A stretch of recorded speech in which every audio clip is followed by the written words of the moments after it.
Welcome back to Magic Class. So இந்த வீடியோவில் நம்ம பார்க்க போகிறது ஸ்டாண்டர்ட் 8 சோஷியல் எக்கானமிக்ஸில் first lesson money savings and investment. So இதுதான் நாம் இப்போ பார்க்க போகிறோம். ரொம்ப ஈஸியான லெசன் தான். மணி அப்படிங்கிற விஷயம் நம்ம எல்லாருக்குமே தெரியும். ஸோ அது எப்படி ஸ்டார்ட் ஆச்சு? இனிஷியலாக இப்போ நம்ம காயின்ஸ் யூஸ் பண்ணுறோம், அதுக்கப்புறம் ருப்பீஸ் யூஸ் பண்ணுறோம், நோட்ஸ் யூஸ் பண்ணுறோம். ஆனால் ப்ரிமிட்டிவ், அதாவது பழங்காலத்தில் டைரெக்டாக இதே மாதிரி வந்துச்சா? இல்லை. ஸோ அதோட எவல்யூஷன் எப்படி அப்படிங்கிறத பார்க்க போகிறோம். ஸோ ஒரு மணியோட வேல்யூ என்ன, அதோட நேச்சர் என்ன, அதோட ஃபங்க்ஷன், இம்பார்ட்டன்ஸ், அதோட முக்கியத்துவம் என்ன அப்படிங்கிறத பார்க்க போகிறோம். அடுத்தது சேவிங்ஸ். எதுக்காக நம்ம மணியை சேவ் பண்ணணும், எதுக்காக மணியை வேற ஒரு விஷயத்தில் இன்வெஸ்ட் பண்ணணும், ரிட்டர்ன்ஸ் ஏதாவது கிடைக்குமா அந்த இன்வெஸ்ட்மெண்ட்ஸில். ஃபைனலாக பிளாக் மணினா என்ன அப்படிங்கிறத படிக்க போகிறோம். So it's just a very general lesson தான்.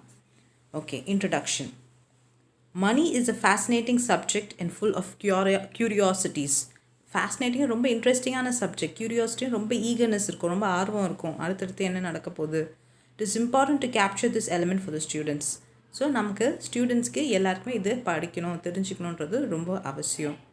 The history of money and how various forms were used at different times is an interesting story. Modern forms of money are linked to the banking system. So இந்த மணி எப்படி evolution ஆச்சு? இனிஷியலான்றது first எடுத்தோடனே மணி paper மணியாக coin மணியாக வரல. So அதோட evolution ரொம்ப இம்பார்ட்டண்ட்டாக நம்ம படித்தே ஆகணும். இப்போ ப்ரெசெண்ட்டாக யூஸ் பண்ணுறது பேங்கிங் சிஸ்டம்ஸ் யூஸ் பண்ணுறோம். So money is a fundamental discovery which has eased the day-to-day transaction, valuing goods and services, and has allowed us to store the wealth and trade in future. So இந்த மணி இப்போ நம்ம பண்ணுற எல்லா டிரான்சாக்ஷனையும் ரொம்ப ஈஸியாக ஆக்கிடுச்சு. So நம்ம செல் பண்ணுற கூட்ஸாக இருக்கட்டும், பொருளாக இருக்கட்டும் சரி, இல்லை நம்ம எடுக்கிற சர்வீசஸ்னால் இப்போ ஃபார் எக்ஸாம்பிள் வீட்டுக்கு ஒருத்தர் ப்ளம்பிங் வராங்கன்னா அவங்க ப்ளம்பிங் சர்வீசஸ் கொடுக்குறாங்க. In return what you give the money to them. So இது எல்லாமே ரொம்ப ஈஸியாக இந்த டிரான்சாக்ஷன்ஸ் எல்லாம் ஆக்கிடுச்சு. ஸோ ராபர்ட்சன் என்ன சொல்கிறாருன்னா, money is anything which is widely accepted in payments for goods or in discharge of other businesses or application. So மணிங்கிறது என்னென்னா, ஒருத்தங்க நமக்கு செய்கிற ஒரு சர்வீஸாக இருக்கட்டும் சரி, இல்லை நமக்கு கொடுக்குற கூட்ஸாக இருக்கட்டும், பொருளாக இருக்கட்டும் சரி, அதுக்கு நம்ம என்ன ரிட்டர்ன் கொடுக்குறோமோ அந்த பேமெண்ட்டை தான் மணி அப்படின்ட்டு சொல்கிறாரு. Of money. த வேர்ட் மணிங்கிறது it is derive from the Roman word Moneta Juno. So அவங்க வேறு யாரும் இல்லை, ரோமன் காடஸஸ் தான். And the republic money of Roman empire. The Indian rupee is derive from the Sanskrit word rupaiya which means silver coin. So இப்போ நம்ம use பண்ணுற paper நோட்ஸாக இருக்கட்டும் சரி, இல்லை காயின்ஸாக இருக்கட்டும் சரி, இன்றைக்கி நேற்று யூஸ் பண்ணதில்லை, thousands of yearsக்கு முன்னாடியிலேருந்து வந்தது. ஸோ அதுக்கு முன்னாடி நிறைய நம்பர் ஆஃப் ஸ்டேஜஸ் நடந்திருக்கு. த ப்ரிமிட்டிவ், அதாவது oldest first stage barter system அப்படின்னு நம்ம சொல்லுவோம். ஸோ barter சிஸ்டம்னா என்னென்னா, you're exchanging goods for goods without the use of money in the primitive stage. இப்போ என்கிட்ட நிறைய நெல் இருக்குது, உங்கள் கிட்டே என்ன இருக்குன்னா மாதுளப்பழம் நிறைய இருக்குது, பொமோகிரானட் பழம் நிறைய இருக்குது. ஸோ எனக்கு தேவை மாதுளப்பழம், உங்களுக்கு தேவை அரிசி. ஸோ நீங்கள் என்ன பண்ணுறீங்கன்னா, உங்கள் கையில் இருக்க அரிசி அவங்கக்கிட்ட கொடுத்துட்டு அவங்க கையில் இருக்க மாதுளப்பழத்தை நீங்கள் வாங்கிட்டுறீங்க. ஸோ இதுதான் barter சிஸ்டம். ஒரு கூட்ஸ்க்கு இன்னொரு கூட்ஸை எக்ஸ்சேஞ்ச் பண்ணி வாங்கிக்கிறது. So it is a very old method of exchange. This system has been used for centuries. So பல வருஷத்துக்கு முன்னாடி இதை யூஸ் பண்ணாங்க. Long before money was invented. மணிங்கிற ஒரு ஃபேக்டரை இவங்க டிசைன் பண்ணுறதுக்கு முன்னாடியிலேருந்தே யூஸ் பண்ணிகிட்ருக்காங்க. People exchange services and goods for other services and goods in return. இது வெறும் அரிசியை கொடுத்துட்டு மாதுளை பழத்தை வாங்குறது மட்டும் கிடையாது. ஸோ வேறு ஏதாவது ஒரு விஷயம், இங்கே உங்கள் வீட்டில் ஏதோ ஒரு வேலை இருக்குது, அதாவது இப்போ ஒரு நாற்காலி, அதாவது ஒரு பெஞ்சில் ஒரு கால் உடஞ்சி போச்சுன்னா நான் அதை சரி பண்ணி தரேன். இன் ரிட்டர்ன் அவங்க வேறு ஏதோ உங்கள் வீட்டில் ஒன்று சரி பண்ணி கொடுப்பாங்க. ஸோ ஒரு சர்வீசஸை ரிட்டர்ன் பண்ணுறதா இருந்தாலும் சரி, இல்லை கூட்ஸ் எக்ஸ்சேஞ்ச் பண்ணிக்கிறதா இருந்தாலும் சரி. ஸோ இதுதான் barter system. The value of bartering items can be negotiated with the other party. நெகோஷியேட்னா முன்ன பின்ன மாற்றிக்கலாம். So bartering doesn't involve money, which is one of the advantage. So அந்த காலத்தில் காசு கிடையாது. அரிசி வாங்குறதுக்கு நான் காசு கொடுக்குறேன், நீ அரிசி கொடுங்கிறது இல்லை. ஸோ அது ஒரு அட்வான்டேஜஸ். நீ என் கையில் இருக்கிறத நீ கொடுத்துட்டு உன் கையில் இருக்கிறத நான் எடுத்துக்கிறேன் அப்படிங்கிற மாதிரி. ஆனால் இதுலேயும் நிறைய டிஸ்அட்வான்டேஜஸ் இருக்குது. Lack of double coincidence of wants. Double கோஇன்சிடென்ஸ்னால் எனக்கு ஒரு விஷயம், எனக்கு மாதுளப்பழம் தேவை தான், ஆனால் அவனுக்கு அரிசி தேவை கிடையாது. ஆனால் என் கையில் இருக்கிறது வெறும் அரிசி மட்டும்தான். ஸோ அந்த மாதிரி எனக்கு தேவையானது உங்ககிட்ட இல்லை, ஒருத்தருக்கு தேவையானது இன்னொருத்தங்கிட்ட இருக்குது, ஆனால் இன்னொருத்தங்க தேவையானது இவங்கக்கிட்ட இல்லை. ஸோ அந்த மாதிரி ஒரு விஷயம் இருக்குது. Common measures of value. இப்போது அரிசியோட 1 கிலோ ரேட்டும் மாதுளப்பழத்தோட 1 கிலோ ரேட்டும் கம்ப்ளீட்லி டிஃப்ரெண்ட், ரைட்? ஸோ அந்த மெஷர் ஆஃப் வேல்யூ வந்து வித்தியாசம். இப்போ நம்ம மணிக்கு வந்து 1 கிலோ அரிசி எவ்வளோ வாங்குவோம், இட்லி அரிசி எவ்வளோ வாங்குவோம். அதுவே வந்து மாதுளப்பழத்தோட ரேட் எவ்வளோ, இட்லி அரிசி 35 ருபீஸ் தான், அதுவே மாதுளப்பழத்தோட ரேட்டு கிட்டத்தட்ட 200 ரூபா 1 kilo. So there is a difference. So common measure வந்து இல்லை. அப்போ இன்டிவிசிபிலிட்டி ஆஃப் கமாடிட்டிஸை வந்து தனித்தனியாக வந்து பிரிக்க முடியாது. Next difficulties of storing wealth. So இந்த மாதிரி இப்போ நான் மணி இல்லைன்றதுனால நான் அந்த மாதுளப்பழத்தை எவ்வளோ நாள் வச்சுக்க முடியும், மிஞ்சி போனால் 2 நாள் வச்சுக்க முடியுமா, அதுக்கு மேலே வந்து அது வச்சுக்க முடியாது. So all these are the difficulties or disadvantage of barter system. Next major stages of evolution of money. Major stages of evolution என்னென்னு பார்த்தீங்கன்னா commodity money, metallic money, paper money, credit money, bank money, near money and recent forms of money. So money வந்து different ஸ்டேஜஸில் evolve ஆகிருக்கு. இந்த மாதிரி commodity, metallic, paper, credit, bank money. So இது எல்லாமே தனித்தனியாக இங்கே கொடுத்துருக்காங்க, நம்ம பார்க்கலாம். ஸோ ஃபஸ்ட்டு வந்து commodity money. commodity money அப்படின்னு பார்த்தீங்கன்னா in the earliest period of human civilization, any commodity that was generally demanded and chosen by common consent was used as money. ஏதோ ஒரு கமாடிட்டினா ஒரு பொருள், அந்த பொருளை வந்துட்டு நம்ம மணியாக யூஸ் பண்ணிக்கிறாங்க. அதாவது ஃபராக இருக்கலாம், அதாவது ஸ்கின் ஆஃப் அனிமல்ஸாக இருக்கலாம், இல்லை சால்ட்டாக இருக்கலாம், ரைஸாக இருக்கலாம், வீட்டாக இருக்கலாம், இல்லை யூட்டென்சில் பாத்திரமாக இருக்கலாம், இல்லை வெப்பன்ஸாக இருக்கலாம். இது எல்லாமே வந்து எக்ஸ்சேஞ்ச் பண்ணிக்கிட்டாங்க. எனக்கு வந்து அரிசி இருக்குது, நீ வந்து எனக்கு வந்து ஸ்கின் ஆஃப் அனிமல்ஸ், ஸோ ஏதோ ஒரு ஃபர் கொடு அப்படின்ற மாதிரி மாற்றிக்கலாம். ஸோ இந்த மாதிரி சிஸ்டமை நம்ம பார்த்தது தான் பாட்டா சிஸ்டம். ஸோ அதை தான் commodity மணின்ட்டு இன்னொரு வார்த்தை, அதாவது இன்னொரு name they are giving it to it. Next is metallic money. With progress of human civilization, commodity money changed into metallic money. So இனிஷியலாக வந்து ரொம்ப வந்துட்டு people were not very civilized. கொஞ்சம் கொஞ்சமாக சிவிலைசேஷன்ஸ் வளர பீப்புளும் வளர ஆரம்பிச்சிட்டாங்க. So rather than exchanging goods for goods and service for services, இவங்க என்ன பண்ணாங்க அப்படின்னு பார்த்தீங்கன்னா மெட்டாலிக் மணி யூஸ் பண்ணாங்க, மெட்டல்ஸ். ஸோ மெட்டல்னால் gold, silver, copper, tin, so இதெல்லாம் யூஸ் பண்ணி ஒரு மெட்டாலிக் காயின்ஸை வந்து பண்ணாங்க. ஸோ இந்த மெட்டாலிக் காயின்ட்டு தான், இந்த ப்ராக்ரஸை தான் மெட்டாலிக் மணி அப்படின்ட்டு சொல்லுவோம். ஸோ இது வந்து ஈஸியாக ஹேண்டில் பண்ண முடிஞ்சது. இந்த குவான்டிட்டிஸ் வந்து ஈஸியாக வந்து அசர்டைன், ஸோ ஈஸியாக வந்து அளவுகளை பிரிக்க முடியுது. So it was the main form of money throughout the major portion of record. So இந்த மாதிரி ஒரு மெட்டாலிக் மணி தான் வந்துட்டு அடுத்தடுத்து நமக்கு இப்போ யூஸ் பண்ணுற பேப்பர் காயின் வரைக்கும் அந்த டிசைனுக்கு வந்த மூல காரணமே இந்த மெட்டாலிக் மணி தான். See, this is the barter system they have given in a pictorial method. Next is பார்த்தீங்கன்னா எவல்யூஷன் ஆஃப் மணி. அந்த எவல்யூஷன் ஆஃப் மணிக்கு தான் பார்த்துட்டு இருக்கோம். அதுக்கு வந்து ஒரு டயக்ராமேட்டிக் ரெப்ரசன்டேஷன் கொடுத்துருக்காங்க. ஸோ ஃபஸ்ட்டு பார்ட்டா ஃபார்ம்ஸ், மெட்டாலிக், அதுக்கப்புறம் பேப்பர், காயின்ஸ், அதுக்கப்புறம் இப்போ யூஸ் பண்ணுற நம்ம பேங்கிங் சிஸ்டம் முதற்கொண்டு எல்லாமே காமிச்சிருக்காங்க.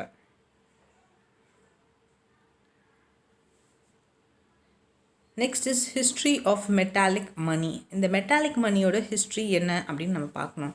த precious metal especially gold, silver, bronze were used for metallic money. So metallic மணிக்குள்ள யூஸ் பண்ண மெட்டல்ஸ் என்னென்னு பார்த்தீங்கன்னா கோல்டு, சில்வரு, பிரான்ஸு. ஸோ இதோட standard weights and fineness of metal, particularly gold and silver with a seal on it, became the medium of exchange. So இந்த கோல்டாக இருக்கட்டும், இந்த silver காயின்ஸாக இருக்கட்டும் சரி, அதோட வெயிட்ஸ் ஏற்ற மாதிரி அதுக்கு மேலே வந்து சில பஞ்சஸோ சில சீலோ குத்திருப்பாங்க. ஸோ ஒவ்வொரும் டிஃப்ரெண்ட் டினாமினேஷன்ஸ் இருக்கும். ஸோ அதுக்கேற்ற மாதிரி தான் கோல்டு காயினும் சரி, சில்வர் காயினும் சரி, ஸோ அது வந்து வேல்யூ வந்துட்டு டிஃப்ரெண்ட்டாக மாற்றினாங்க. King Midas of Lydia innovated the metal coin in the 8th century BC by the ancient historian Herodotus. So king Midas என்ன பண்ணாருன்னு பார்த்தீங்கன்னா இந்த மெட்டல் காயின் வந்து புதுசாக வந்து ஒரு வடிவமைச்சார். ஸோ ஆனால் வந்து இந்தியாவில் வந்து பார்த்திங்கன்னா லிடியாவில் யூஸ் பண்ணுறதுக்கு முன்னாடி இந்தியாவில் கோல்ட் காயின் யூஸ் பண்ண ஆரம்பிச்சிட்டாங்க. The earliest issuers of coins in the world are the ancient Indians along with Chinese and Lydians from the Middle East. The first time Indian coins were minted in the 6th century BC by the Mahajanapadas known as Puranas, Kashyapanas or Panas.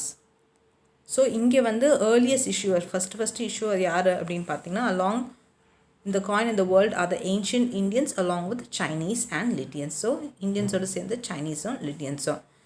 இந்தியாவில் வந்து first time coins minted அப்படின்னா வந்து a factory where coins are manufactured. Coin manufacture பண்ணுற ஃபேக்ட்ரியை தான் mint அப்படின்னு நம்ம சொல்லுவோம்.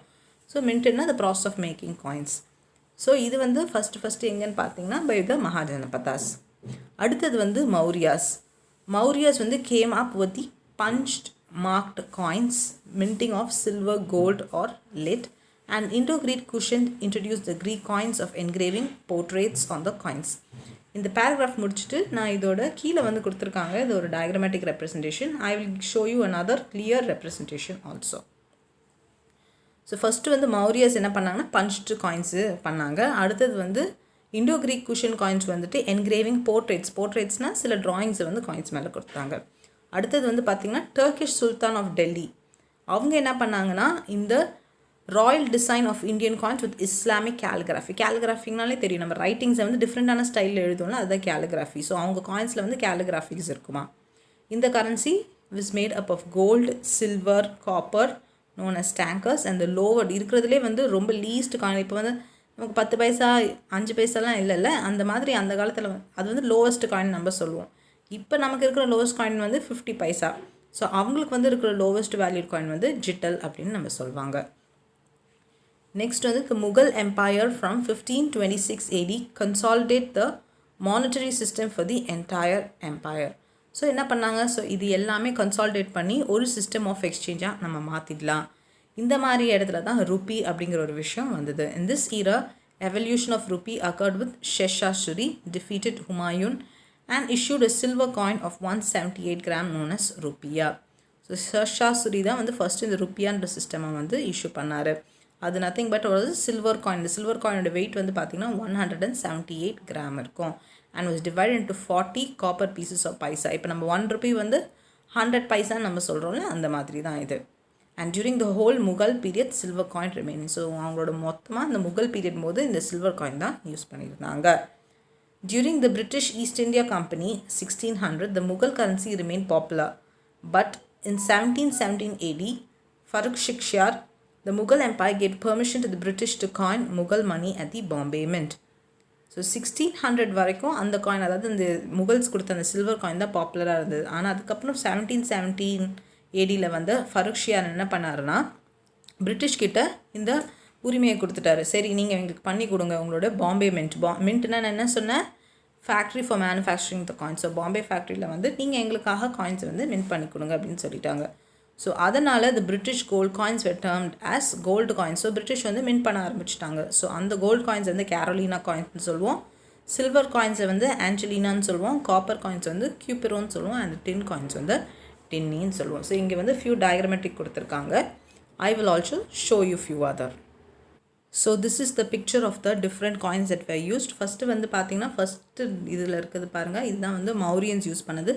பஞ்சு சும்மா ஒரு சின்ன பஞ்ச் கொடுப்பாங்க. ஃபஸ்ட்டு வந்து இனிஷியலாக ஒரு பஞ்ச் தான் இருந்தது, அதுக்கப்புறம் 2-3 பஞ்ச் இருந்தது. ஸோ ஃபஸ்ட்டு பாக்ஸில் இருக்கிறது வந்து மௌரியன்ஸ் யூஸ் பண்ண punched mark coins.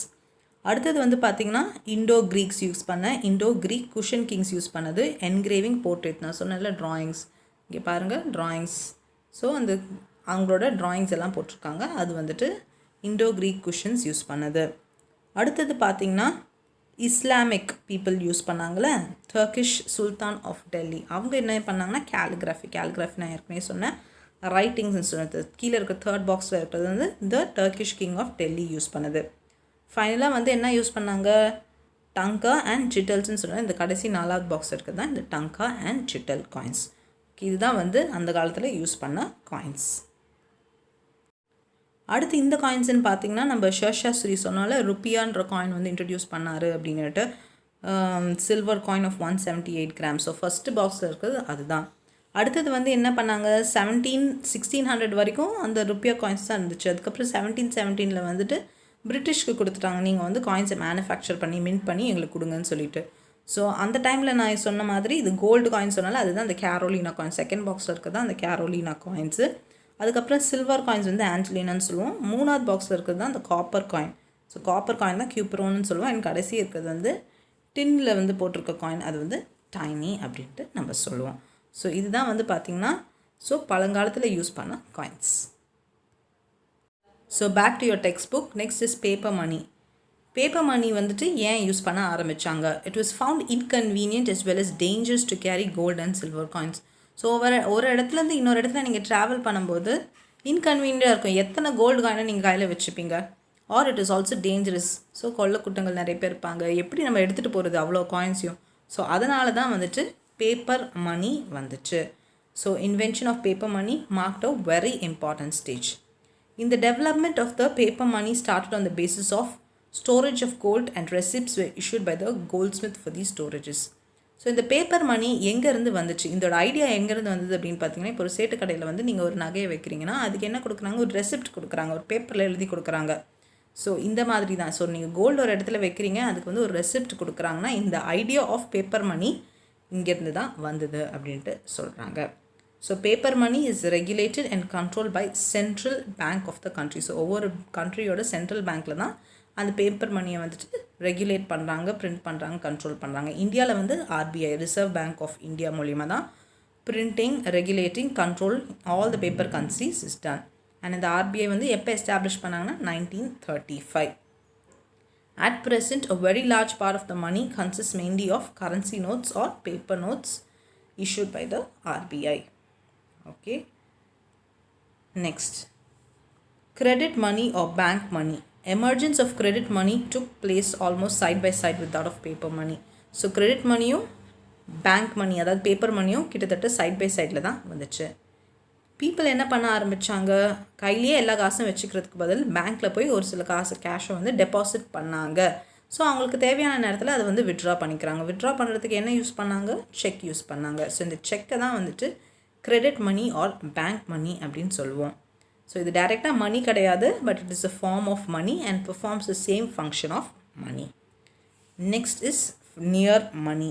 Near money அப்படின்னு பார்த்தீங்கன்னா use of bills of exchange, treasury bills, bonds, debentures, savings certificates, இது எல்லாமே. அதாவது டெபென்ச்சர்ஸில் லோன் மாதிரி தான். எக்ஸ்சேஞ்சுக்கு நீங்கள் கொடுக்குறீங்க, அதுக்கப்புறம் ட்ரெஷரி சேவ் பண்ணி வைக்கிறீங்க, ஸோ அதுக்கு ஒரு சர்டிஃபிகேட் கொடுக்குறாங்க. ஸோ இது எல்லாமே வந்துட்டு நியர் மணி அப்படின்னு நம்ம சொல்லுவோம். Recent form of money is plastic money. இப்போ நம்ம யூஸ் பண்ணுற கிரெடிட் கார்டு, டெபிட் கார்டு, இது எல்லாமே வந்து கேஷ்லெஸ் ட்ரான்சாக்ஷன். ஸோ இதுக்கு வந்து எக்ஸ்ப்ளனேஷனே தேவையில்லை. ஸோ இதுதான் வந்துட்டு பிளாஸ்டிக் மணின்னு நம்ம சொல்லுவோம். Next is இ-மணி.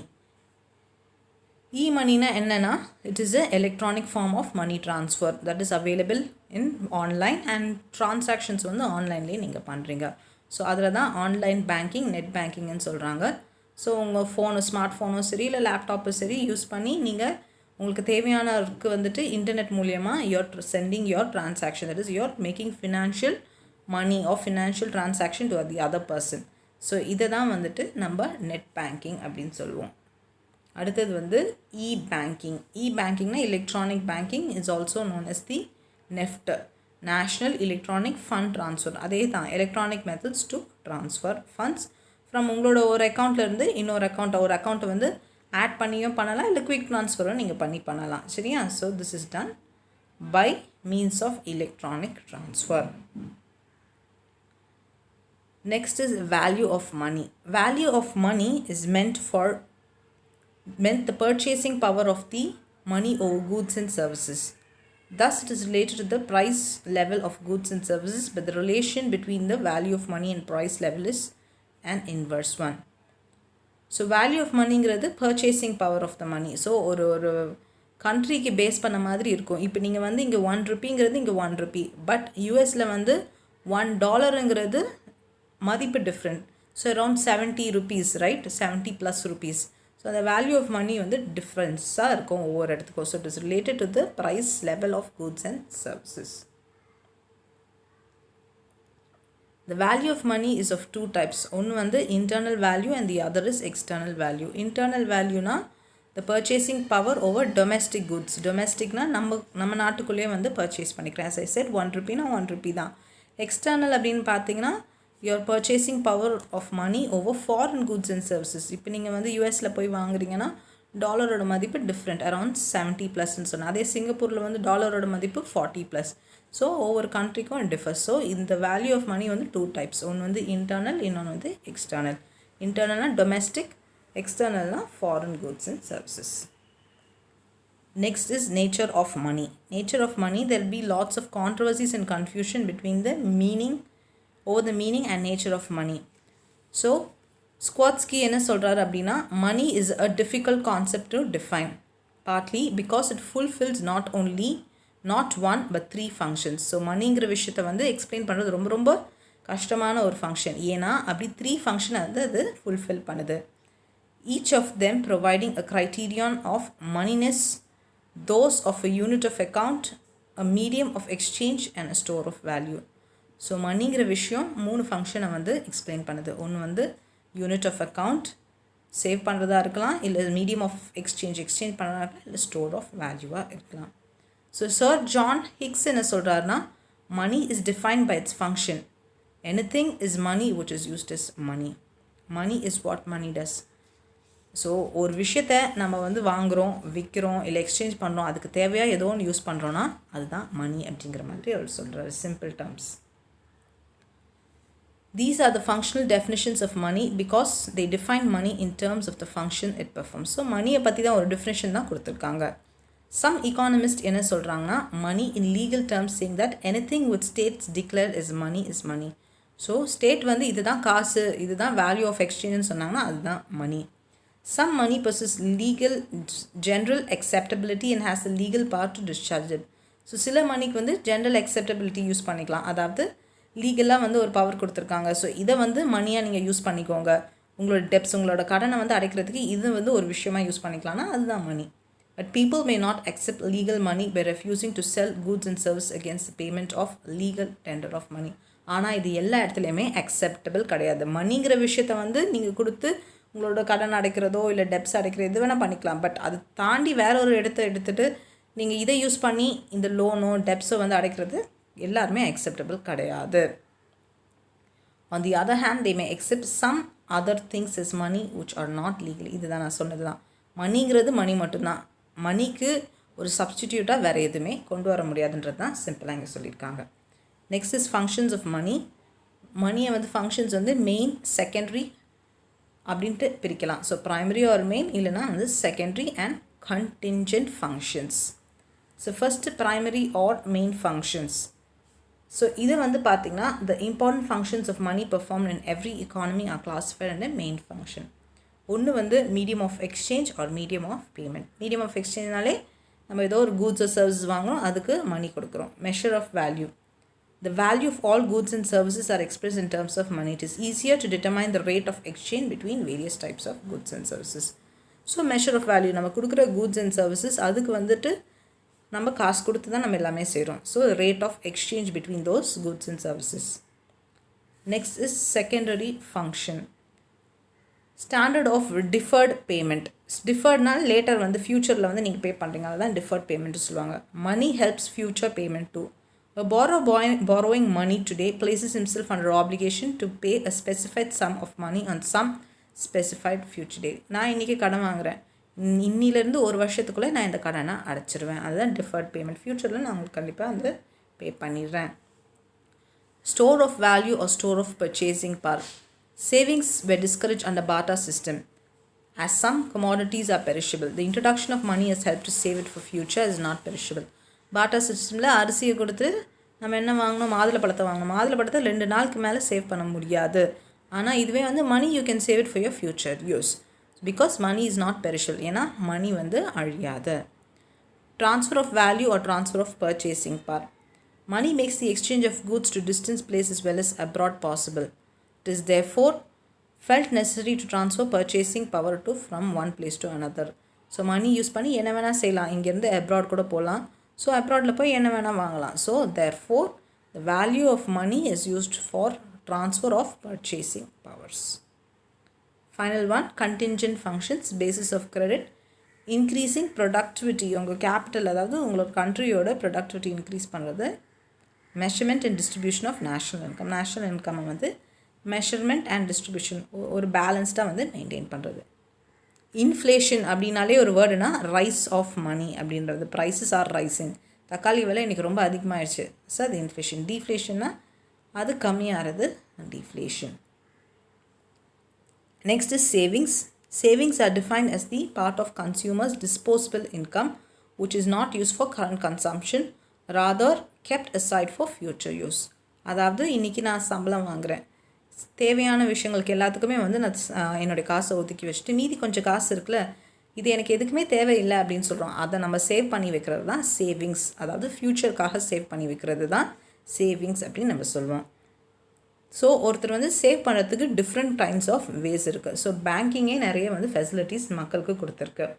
ஸ்டூடெண்ட் சேவிங் பேங்க்ஸே நமக்கு தெரியும். ஜீரோ மெயின் பேலன்ஸ், அதாவது ஜீரோ பேலன்ஸ் அக்கௌண்ட்டுன்னு சொல்கிறாங்களே, அதில் வந்து மற்ற அக்கௌண்ட்ஸ்லாம் வந்து இப்போ ஹெச்டிஎஃப்சி பேங்க் அப்படின்னா ஒரு மினிமம் அமௌண்ட் ஆஃப் 10,000 இருக்கும், எஸ்பிஐனா ஒரு 3,000 இருக்கணும். ஸோ இந்த மாதிரி வந்து ஒரு மினிமம் அமௌண்ட் எல்லாமே ஜீரோ பேலன்ஸ் அக்கௌண்ட்டில் கூட ஸ்டார்ட் பண்ணலாம் for schools or college going students. Next saving deposits எதுக்காக யூஸ் பண்ணுறாங்கன்னா, கஸ்டமர்ஸ் வந்து ஓப்பன் பண்ணுறாங்க, இதோட கரண்ட் இன்கம் அவங்க கையில் இருக்கிற காசுலேருந்து கொஞ்சத்தை சேவ் பண்ணி வைக்கிறதுக்காக யூஸ் பண்ணுறது தான் இந்த சேவிங்ஸ் அக்கௌண்ட். எப்போ வேணும்னாலும் அதை எடுத்து அவங்க யூஸ் பண்ணிக்கலாம். நெக்ஸ்ட் இஸ் கரண்ட் அக்கௌண்ட் ஜென்ரலாக யார் யூஸ் பண்ணுவாங்கன்னு பார்த்தீங்கன்னா, பிஸ்னஸ் வச்சுருக்கவங்க, ட்ரேடர்ஸு, பப்ளிக் அத்தாரிட்டிஸ், ஒரு பிஸ்னஸ் பண்ணுறவங்க தான் கரண்ட் அக்கௌண்ட் வந்து யூஸ் பண்ணுவாங்க. The current account helps in frequent banking transactions as they are repayable on demand. Next is FD, fixed deposit நம்ம சொல்லுவோம். என்கிட்ட நிறைய காசு இருக்குது, அந்த காசை நான் கையில் வச்சுருந்தேன்னா செலவு பண்ணிடுவேன். ஒரு 10,000 இருக்குன்னா அதை வந்து ஒரு FDயில் போட்டுருவேன். ஸோ இந்த FDயை தான் வந்து டேர்ம் டெபாசிட்னு சொல்லுவோம். ஒரு ஸ்பெசிஃபிக் பீரியட்க்கு அப்புறம் ஒரு இன்ட்ரெஸ்ட் வரும், அதுக்கப்புறம் you can take it. So this is the 4 different types of savings. Next is benefits of சேவிங்ஸ்னால என்னென்ன யூஸஸ் அப்படின்னு பார்த்தீங்கன்னா, you'll be financially independent. So யாரையும் வந்து நம்பணும்னு அவசியம் கிடையாது. ஃபார் அன்ஃபோர்சீன் எக்ஸ்பென்சஸ், அதாவது திடீர்னு ஒரு அவசரமான ஒரு தேவை வந்துடுச்சு, அந்த நேரத்தில் என் கையில் காசு இருந்ததுன்னா I can make use of that. In future you will have financial backup in place if you lose your job.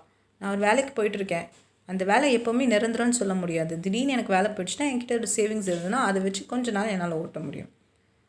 So you'll be prepared if your circumstances changes. So எல்லா நாளும் ஒரே மாதிரி இருக்காது, உங்களுடைய வாழ்க்கையில் ஒவ்வொரு நாளும் ஒவ்வொரு மாதிரி விஷயங்கள் நடக்க தான் செய்யும். ஸோ அந்த மாதிரி இடத்துல இந்த மாதிரி சேவிங்ஸ் வந்து ரொம்ப யூஸ்ஃபுல்லாக இருக்கும். You will be more comfortable in retirement. அப்பா வந்துட்டு ஒரு 58 இயர்ஸ்க்கு அப்புறம் வந்து ரிட்டையர் ஆகிறாருன்னா, ஸோ சேவிங் பண்ணி வச்சுருந்தாங்கன்னா so will be very useful. Save today for a better tomorrow. So intensity to save among the students, teach them about taxes and accounting. டாக்ஸஸ்னால் என்ன, அக்கௌண்டிங்னா என்ன, involve them in grown up money decisions. வீட்டில் வந்துட்டு அப்பா அம்மா வந்து எப்படி வந்து மணி சேவ் பண்ணுறாங்க, எப்படி மணியை யூஸ் பண்ணுறாங்க, வீட்டில் இன்றைக்கி என்ன வந்து செலவாகுது, இதிலலாம் வந்துட்டு பசங்களை இன்வால்வ் பண்ணணும்னு சொல்லியிருக்காங்க. Encourage them to apply for scholarship. So rather than using your own parents money all the time, நீங்கள் நல்லா படிச்சிங்கன்னா ஸ்காலர்ஷிப் ஸ்கூலில் கொடுப்பாங்க. Help them budget and apply for student லோன்ஸ்லாம் இப்போ கொடுக்குறாங்க இன்ஜினியரிங் படிக்கிறவங்களுக்குலாம். Teach them personal savings. So personal savings வந்துட்டு நீங்கள் இது பண்ணிக்கணும். Encourage them to open a students Sanchayika scheme. Next is இன்வெஸ்ட்மெண்ட்னால் நீங்கள் வந்து ஒரு அமௌண்ட் ஆஃப் மணி வச்சுருக்கீங்கன்னா you're investing in something. So you are waiting for the returns. So returns வந்து ஃப்யூச்சரில் வரும். Returns can be high or it can be low, based on that may be different factors. So அந்த investment வந்து நிறைய விஷயங்களில் invest பண்ணலாம். ஒன்று வந்து ஸ்டாக்காக இருக்கலாம், இல்லை பாண்டாக இருக்கலாம், மியூச்சுவல் ஃபண்டாக இருக்கலாம். இது எல்லாமே உங்களுக்கு தெரியும். இன்சூரன்ஸில் இன்வெஸ்ட் பண்ணலாம், இல்லை ஆன்யூட்டிஸ் ஆர் டெபாசிட்ஸ். ஆன்யூட்டிஸ்னால் என்னென்னு சொல்கிறேன், இந்த ஃபிக்ஸ்ட் அமௌண்ட் ஆஃப் மணி, இதை வந்து ஒருத்தங்கிட்ட நீங்கள் பே பண்ணிக்கிட்டே இருக்கிறீங்க, அதாவது வாழ்க்கை முழுக்க பே பண்ணிக்கிட்டே இருக்கீங்க, அதுதான் ஆன்யூட்டின்னு சொல்லுவாங்க. ஸ்டாக், பாண்ட்ஸ், மியூச்சுவல் ஃபண்ட்ஸ், இன்சூரன்ஸ்லாம் உங்களுக்கு தெரியும். ஸோ இன்சூரன்ஸு சரி, இன்வெஸ்ட்மெண்ட்டும் சரி, பாண்ட்ஸும் சரி, இது எல்லாத்துலேயுமே வந்து ரிஸ்க் ஃபேக்டர்ஸ் இருக்குது. ஹையாகவும் போகலாம், இல்லை லோவாகவும் போகலாம். நீங்கள் கொடுத்த காசை விட அதிகமாக வந்து ஹை ரேட் ஆஃப் இன்ட்ரெஸ்ட்டோடு கிடைக்கலாம், இல்லை வந்து கொடுத்த காசுலேயே சரியாக கிடைக்காம கூட இருக்கலாம். So that is very very very important. So they've given a comparison of saving and investment. சேவிங்ஸ்க்கு இன்வெஸ்ட்மெண்ட்க்கும் உள்ள differences and pros and cons கொடுத்துருக்காங்க. Just go through it. Final topic is black money. Black money அப்படின்னாலே நமக்கு தெரியும், நம்ம எல்லா படத்துலையும் பார்த்துருப்போம். பிளாக் மணி அப்படின்னா அன்அக்கௌண்டபிள் மணி. அதாவது ஒரு கையில் ஃபார் எக்ஸாம்பிள் வந்து பார்த்திங்கன்னா, நீங்கள் வந்து இன்கம்னு ஒன்று எடுக்கிறீங்க, அதில் வந்து டேக்ஸை வந்து நான் காட்டக்கூடாது அப்படின்னு பார்த்தீங்கன்னா, ஃபுல் அமௌண்ட் ஆஃப் இன்கம்மை நீங்கள் காட்ட மாட்டீங்க கவர்மெண்ட்டுக்கு. ஸோ மற்ற விஷயத்த வந்து இந்த இன்கம் வந்து வேறு சில விஷயத்தில் நான் இன்வெஸ்ட் பண்ணுறேன் அப்படின்ற மாதிரி நீங்கள் பொய்யா கூட சொல்லலாம். ஸோ அதெல்லாம் கூட பிளாக் மணியில் தான் வரும். Black money is mostly created by business people. They do not show their actual income. Actual income எவ்வளோ வருதுங்கிறத காட்ட மாட்டாங்க. They show only a part of income earned. So இன்கமில் வர இன்கமில் கொஞ்சம் காசு தான் காமிக்கிறாங்க பிகாஸ் ஆஃப் டேக்ஸ் எவேஷன். டேக்ஸை வந்து இவேட் பண்ணுறது, டேக்ஸ் நான் கட்டணும் இல்லைனா மொத்த இன்கமும் காட்டினா. ஸோ இது எல்லாமே comes under black money. So it is not only given by businessmen. So இது வந்து வேறு யாரெல்லாம் செய்கிறாங்கன்னா criminals, smugglers, hoarders, tax evaders, other anti-social elements of the country. In India, black money is funds earned in the black market on which income and other taxes have not been paid. So இந்த black மணியெல்லாம் எங்கே வந்து invest பண்ணுறாங்கன்னா foreign பேங்க்ஸில் வந்து invest பண்ணுறாங்க. So இந்த lack of இந்த root cause for increasing the rate of black money in the country is the lack of strict punishment for the offenders. So இந்த மாதிரி ஒஃபெண்டர்ஸ்க்கு வந்து நிறைய இஷ்யூஸ் இப்போலாம் வந்திருக்கு. ரீசெண்டான இஷ்யூஸும் நமக்கு தெரியும்.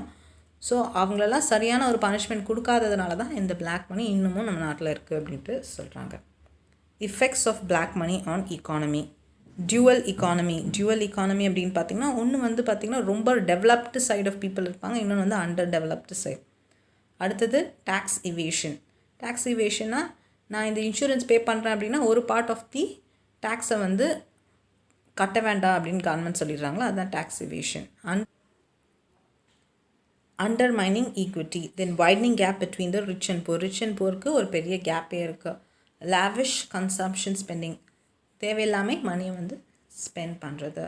டிஸ்டார்ஷன் ஆஃப் ப்ரொடக்ஷன் பேட்டர்னில் வந்து ஒரு ரைஸ் அண்ட் ஃபால் இருந்துக்கிட்டே இருக்குது. டிஸ்ட்ரிபியூஷன் ஆஃப் ஸ்கேர்ஸ் ரிசோர்ஸஸ், கிடைக்காத ஒரு ரிசோர்ஸை வந்து டிஸ்ட்ரிபியூட் பண்ணுறது. Effects on production. Next is recent steps under black money. Black மணியோட ரீசன்ட் ஸ்டெப்ஸ் என்னென்னு பார்த்தீங்கன்னா, under pressure from India and other countries, Switzerland is made key changes in its local laws governing, assets foreign allegedly stashed in Swiss bank. Swiss பேங்க்கில் தான் வந்து black money முக்கால்வாசி நம்ம Indians வந்து வைக்கிறாங்கன்னு நமக்கு தெரியும். ஸோ அங்கே வந்து லாஸை வந்து இன்னும் அதிகமாக வந்துட்டு என்ஃபோர்ஸ் பண்ணியிருக்காங்க. அண்ட் அது மட்டும் இல்லாமல் ஸ்பெஷல் இன்வெஸ்டிகேஷன் டீமையும் அப்பாயிண்ட் பண்ணியிருக்காங்க. ஃபைனலாக வந்து டிமானிட்டைசேஷன் நமக்கு என்ன தெரியும், ஒரு சில நேரத்தில் என்ன பண்ணுறாங்க, 500 ரூபா நோட்டீஸ் இல்லாது, 1000 ரூபா நோட்டீஸ் இல்லாதுன்னு சொல்லிடுறாங்களா, இதுதான் டிமானிட்டைசேஷன். ஸோ இந்தியாவில் இது 3 டைம் நடந்திருக்கு. Final topic, some legislative framework in India against to black money. So prevention of money laundering act என்னென்ன ஆக்ட் போட்டிருக்காங்கன்னா, 2002 வந்து prevention of money laundering act, அடுத்து வந்து Lokayukta act, Prevention of Corruption Act 1988, the Undisclosed Foreign Income and Asset Bill 2015, Binami Transaction Prohibition Act வந்து 1988, அதுக்கப்புறம் ஃபைனலாக வந்து real estate act of 2016. Okay, so இவ்வளோ தான் இது. ஸோ முக்கியமாக இந்த விஷயத்தில் இந்த புக்கில், அதாவது இந்த லெசனில் வந்து என்ன சொல்ல வராங்கன்னா, money savings. So you have to save it for your future use. As a student you have to save it for your future use. So இதுதான் வந்து இதில் இருக்கிற மெயின் தீம்னு கூட நான் சொல்வேன். Okay students, with this lesson is complete. Book back answers next video நான் post பண்ணுறேன். If you have any doubts, post your queries. Thank you students.